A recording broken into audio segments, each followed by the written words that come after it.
ನಮಸ್ಕಾರ ಗುರು. ಆದಿಜತೆ ಇಂಗ್ಲಿಷ್ ಕಲಿತಿರೋ ಬಹಳಷ್ಟು ಜನ BCA, MCA, MCOM, MBA ಈ ಥರ ಡಬಲ್ ಗ್ರ್ಯಾಜುಯೇಷನ್ ಎಲ್ಲ ಮಾಡಿರ್ತಾರೆ. ಒಳ್ಳೊಳ್ಳೆ ಪೊಸಿಷನಲ್ಲಿ ಇರ್ತಾರೆ, ಒಳ್ಳೊಳ್ಳೆ ಜಾಬಲ್ಲಿ ಇರ್ತಾರೆ. ಆದರೆ ಒಂದು ಜಾಗದಲ್ಲಿ ನಿಂತ್ಕೊಂಡು ಇಂಗ್ಲೀಷಲ್ಲಿ ಒಂದು ಎರಡು ಮಾತಾಡಬೇಕು ಅಂದರೆ ತಡವರಿಸ್ತಾರೆ. ಅಷ್ಟೇ ಅಲ್ಲ, ನನ್ನ ಫ್ರೆಂಡ್ಸ್, ನನಗೆ ಗೊತ್ತಿರೋರು ತುಂಬ ಜನ ಟಾಪರ್ಸ್ ಇದ್ರೂ ಇಂಗ್ಲೀಷ್ ಬರದೇ ಇರೋ ಒಂದೇ ಕಾರಣಕ್ಕೆ ಕಾನ್ಫಿಡೆನ್ಸ್ ಕಡಿಮೆಯಾಗಿ ಕುಗ್ಗಿ ಹೋಗ್ತಾರೆ.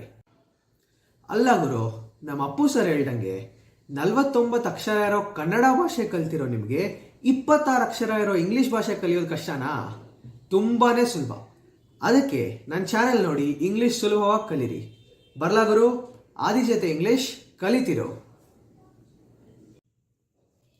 ನಮಸ್ಕಾರ ಗುರು, ಆದಿಜತೆ ಇಂಗ್ಲಿಷ್ ಕಲಿತಿರೋ. ಬಹಳಷ್ಟು ಜನ BCA, MCA, MCOM, MBA ಈ ಥರ ಡಬಲ್ ಗ್ರ್ಯಾಜುಯೇಷನ್ ಮಾಡಿರ್ತಾರೆ. ಒಳ್ಳೊಳ್ಳೆ ಪೊಸಿಷನಲ್ಲಿ ಇರ್ತಾರೆ, ಒಳ್ಳೊಳ್ಳೆ ಜಾಬಲ್ಲಿ ಇರ್ತಾರೆ. ಆದರೆ ಒಂದು ಜಾಗದಲ್ಲಿ ನಿಂತ್ಕೊಂಡು ಇಂಗ್ಲೀಷಲ್ಲಿ ಒಂದು ಎರಡು ಮಾತಾಡಬೇಕಂದ್ರೆ ತಡವರಿಸ್ತಾರೆ. ಅಷ್ಟೇ ಅಲ್ಲ, ನನಗೆ ಗೊತ್ತಿರೋರು ಎಷ್ಟೊಂದು ಜನ ನನ್ನ ಫ್ರೆಂಡ್ಸ್ ಎಲ್ಲರೂ ಟಾಪರ್ಸ್ ಆಗಿ ಇಂಗ್ಲೀಷ್ ಬರದೇ ಇರೋ ಒಂದೇ ಕಾರಣಕ್ಕೆ ಅವ್ರ ಕಾನ್ಫಿಡೆನ್ಸ್ ಕಡಿಮೆಯಾಗಿ ಕುಗ್ಗೋಗ್ತಾರೆ.